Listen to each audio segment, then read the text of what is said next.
Okay, since I'm a little bad on mathing pleats and things and visualizing people's understand or other people's just word instructions, I'm making this so I remember this later. So what I'm doing is a stacked box pleat for an Elizabethan ruff. I've prepped my fabric. Y'all can find other things on how size and everything else from a lot of other people.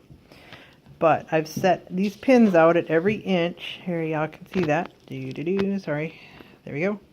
Every inch. So what I'm going to do now is I'm going to make the left-hand side of this pleat. This is a pleat. This is 3 pleats together.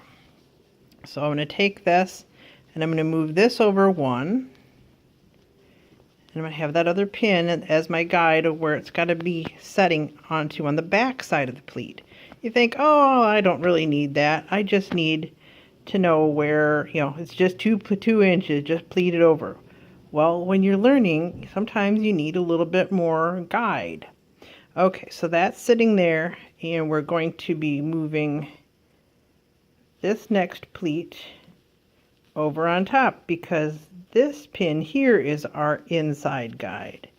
I'm not very good about holding the camera and that at the same time. So it looks kind of wonky because I'm not very good at left-handed. So let's hold on and I'm going to stop.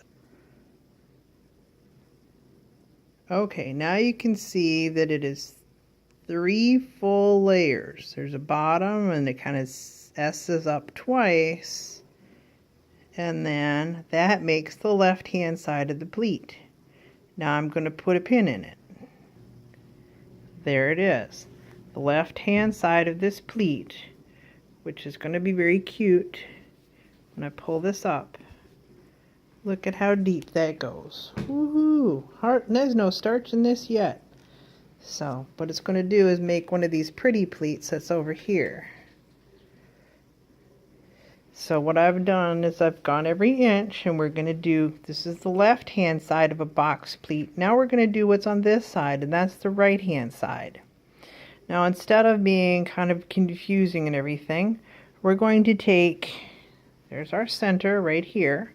We're going to take this and move it over 2. You go, oh, why do you care? Because we're learning and we're matching our pins up. Okay, and oops, I seem to have forgotten a pin. Hold on.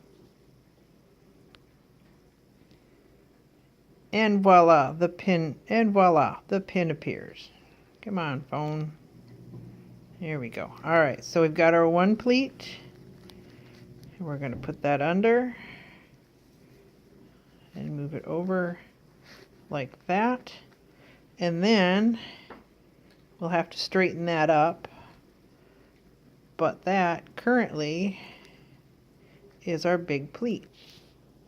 There. Now we have all of our pins on the side and all the pins holding the pleat together and showing the volume we're already getting at just a pleat, just a couple of folds.